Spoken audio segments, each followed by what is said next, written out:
Chisato Mizusawa is a calm and collected assistant office manager who apparently dislikes drinking alcohol. But she actually likes it and has a secret side to her that emerges only when drunk, her cute persona, which she only reveals to her husband, the bartender Sora. Each day when Chisato comes home, Sora takes care of his beloved wife, providing her with a good meal and a fresh drink. But as much as she likes alcohol, she loves her kind-hearted husband more.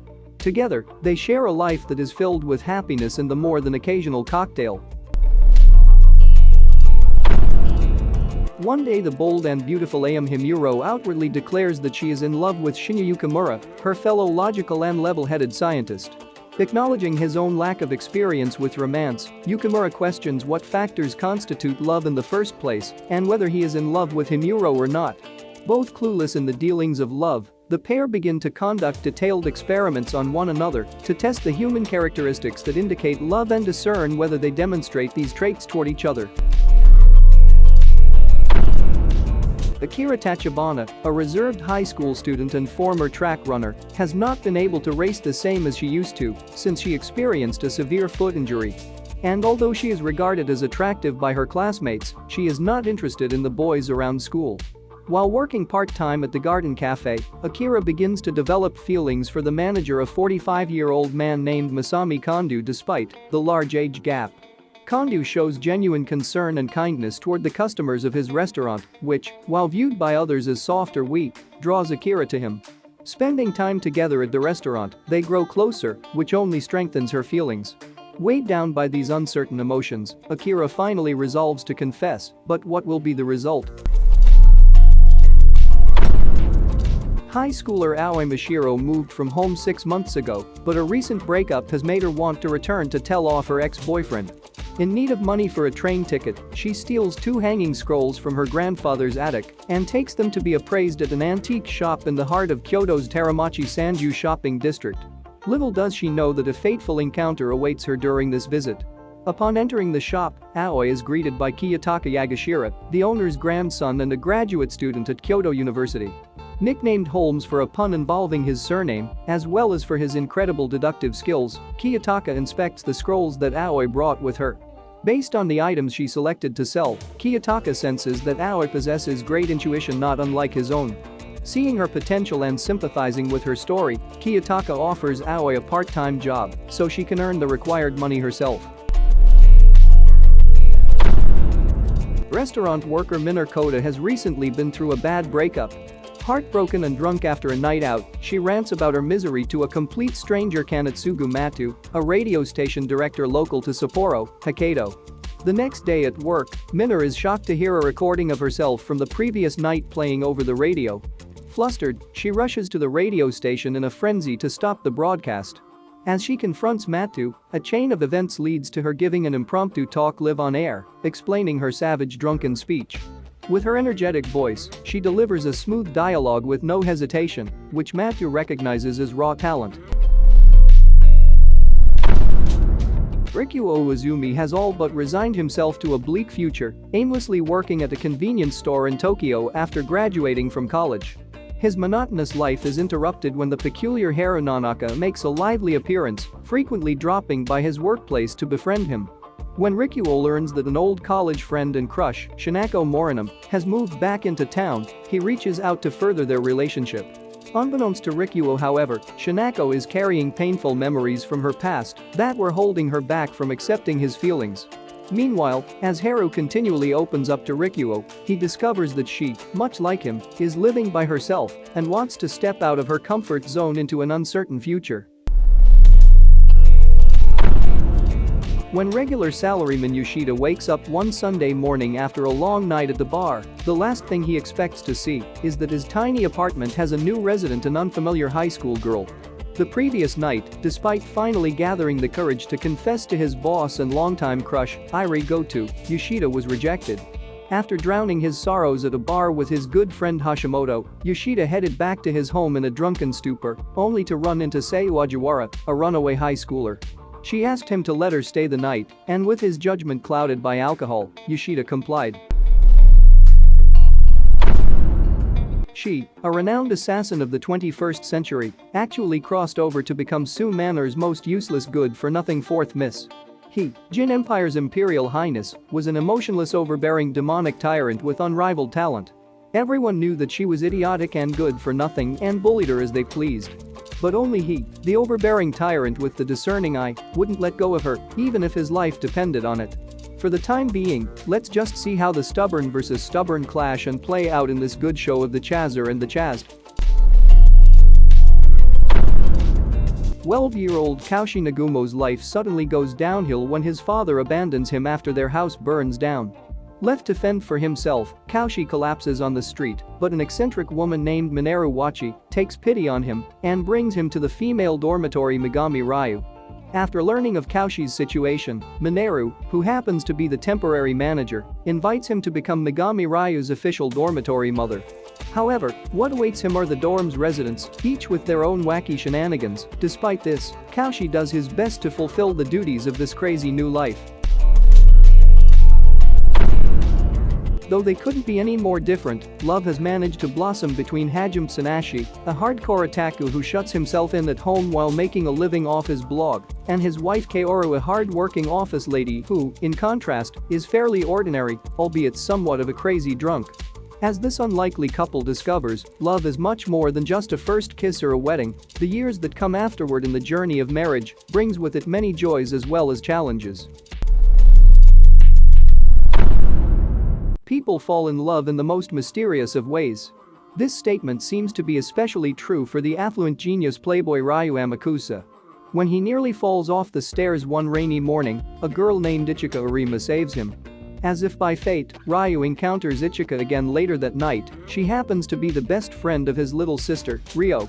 Wanting to thank her, Ryu attempts to woo Ichika by employing his usual flirtatious tactics, only to be immediately shot down, his target creeped out by his behavior.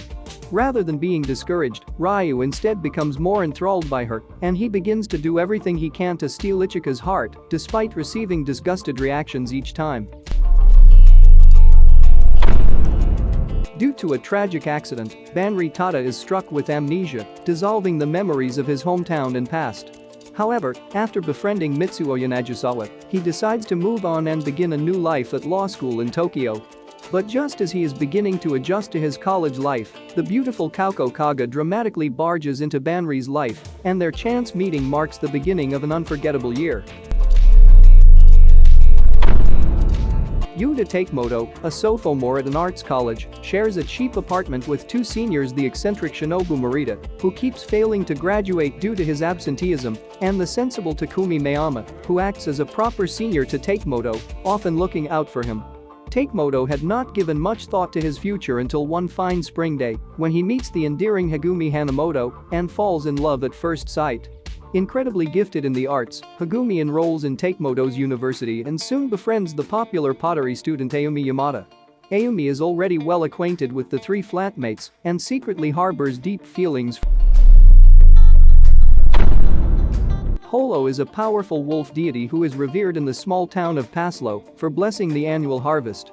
Yet as years go by and the villagers become more self-sufficient, Holo has been reduced to a mere folktale.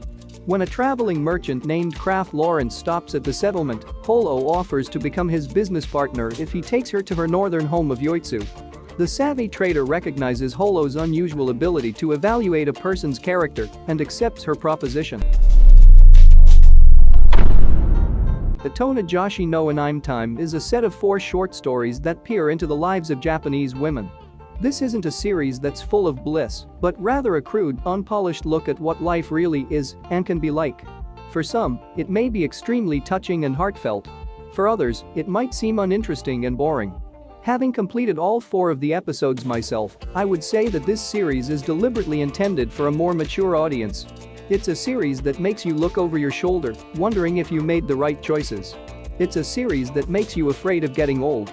It's a series that makes you want to go home and tell your mom that you love her. Nasa Yuzaki is determined to leave his name in the history books. Ranking first in the national mock exam and aiming for a distinguished high school, he is certain that he has his whole life mapped out. However, fate is a fickle mistress. On his way home one snowy evening, Nasa's eyes fall upon a peerless beauty across the street. Bewitched, Nasa tries to approach her only to get blindsided by an oncoming truck. Thankfully, his life is spared due to the girl's swift action. Bleeding by the side of an ambulance, he watches as the girl walks away under the moonlight reminiscent of Princess Kaguya leaving for the moon. Refusing to let this chance meeting end, he forces his crippled body to chase after her and asks her out. In their teenage years, few things can hurt people more than the heartaches that come with unrequited love. Such is the case for Natsuo Fujii, who has found himself entranced by his school's ever-cheerful teacher Hina. Deflated by this unreachable desire, Natsuo humors his friends and attends a mixer. There he meets Rui, a girl whose lack of excitement rivals that of himself.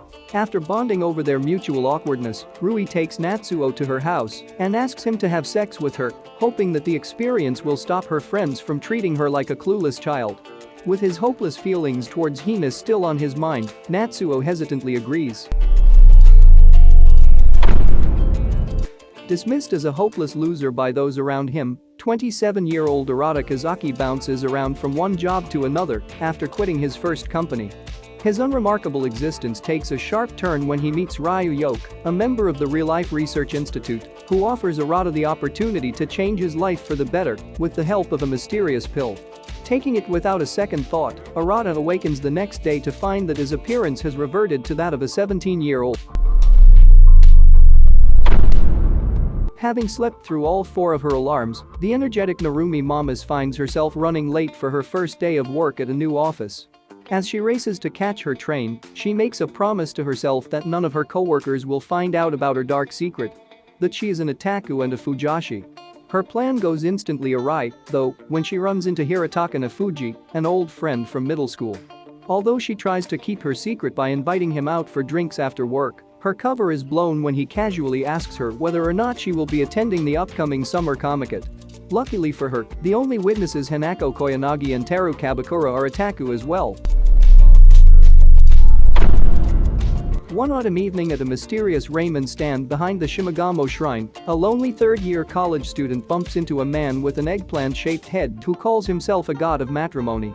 Meeting this man causes the student to reflect upon his past 2 years at college, 2 years bitterly spent trying to break up couples on campus, with his only friend Ozu, a ghoulish-looking man seemingly set on making his life as miserable as possible. Resolving to make the most out of the rest of his college life, the student attempts to ask out the unsociable but kind-hearted underclassman Akashi, yet fails to follow through, prompting him to regret not living out his college life differently. As soon as this thought passes through his head, however, he is hurtled through time and space to the beginning of his years at college and given another chance. On her way home from school, Yukari Hayasaka is approached by a weird-looking guy who starts looking at her body intently. He's got blonde spiky hair, a spike choker, and multiple piercings on his ears and face. She wants nothing to do with him and runs away, only to bump into a very tall and beautiful purple-haired woman with a flower pattern around her eye. Yukari faints from shock and wakes up later in a strange place called the Atelier. It turns out that these strangers are fashion designers who attend the most famous art school around, Yuzawa Art Academy, and their group wants Yukari to model for their brand in Yuzawa Academy's upcoming show. Ever since her late mother took her to an aquarium when she was young, Tsukimi Kurashida has been obsessed with jellyfish, comparing their flowing tentacles to a princess's white dress. Now living with 5 other unemployed otaku women, 19-year-old Tsukimi spends her days as a social outcast, dreaming of becoming an illustrator. However, her life changes forever when one day, a beautiful woman unexpectedly helps her save a jellyfish in a local pet store. From then on, the stranger confident, fashionable, and the complete opposite of Tsukimi and her roommates begins to regularly visit the girl's building. This trendy hipster, though appearing shallow at first, harbors some secrets of her own, starting with the fact that she isn't really a girl at all. Frustrating, insufficient, and irritating is how most citizens would describe civil servants. However, 3 new employees are about to discover what really happens behind the scenes. Lucy Yamagami, bent on revenge against a civil servant who allowed her comically long name to be put on her birth certificate, Yutaka Hasab, an easygoing guy always on the lookout for a place to slack off, and Saya Miyashi, a nervous first-time worker, are about to experience the underwhelming satisfaction of being government employees. In the 19th century, we find Lydia Carleton living in Scotland, making a living as a fairy doctor. She is one of those rare humans who can see and communicate with fairies. But no one believes her. However, Edgar is in need of someone with a vast knowledge of fairy lore, and Lydia is just that person. After rescuing her, he becomes her employer, but there are many secrets and emotions that seem to follow Edgar, who claims to be the Blue Knight's Earl. Introverted classical pianist and top student Kaoru Nishimi has just arrived in Kyushu for his first year of high school. Having constantly moved from place to place since his childhood, he abandons all hope of fitting in, preparing himself for another lonely, meaningless year. That is, until he encounters the notorious delinquent Sentaru Kawabuchi. Sentaru's immeasurable love for jazz music inspires Kaoru to learn more about his genre, and as a result, he slowly starts to break out of his shell, making his very first friend.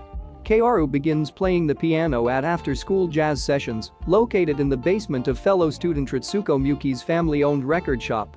As he discovers the immense joy of using his musical talents to bring enjoyment to himself and others. 22-year-old college dropout Tatsuhiro Sato has been a hikikomori for almost 4 years now. In his isolation, he has come to believe in many obscure conspiracy theories, but there is one in particular which he holds unshakable faith in. The theory that the evil conspirator behind his shut-in NEET, not an employment, education or training, status, is the Nihon Hikikomori Kaiakai, NHK, an evil and secret organization dedicated to fostering the spread of hikikomori culture. For the first time since graduating high school, 30-year-old Mariko Morioka is unemployed and she couldn't be happier. Having quit her long-standing job of over 11 years, Mariko quickly turns to online games to pass her now plentiful free time, reinventing herself as the handsome and dashing male hero Hayashi in the MMO Fruits de Mer.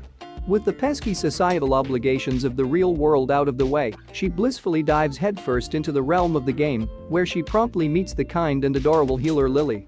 Befriending each other almost instantly, the two become inseparable, just as Mariko herself becomes more and more engrossed in her new life as Hayashi. Eventually, Mariko adopts the reclusive lifestyle in its entirety, venturing out from the safety of her apartment. Departing from their respective hometowns, two young women with identical names are brought together in their pursuit of new beginnings. With their hearts set on going to Tokyo, Nana Komatsu dreams about blissful love, while Nana Asaki aims for a successful music career. The former has a cheerful and friendly nature, but her naivety has steered her romantic life astray until she meets her dependable boyfriend Shoji Endo. Without letting herself be dismayed by Shoji's decision to study in Tokyo, Nana works hard to earn enough money and follow him there. Meanwhile, her namesake is a solitary punk vocalist whose impassioned romance with her band's bassist, Ren Hanju, comes to a sudden end.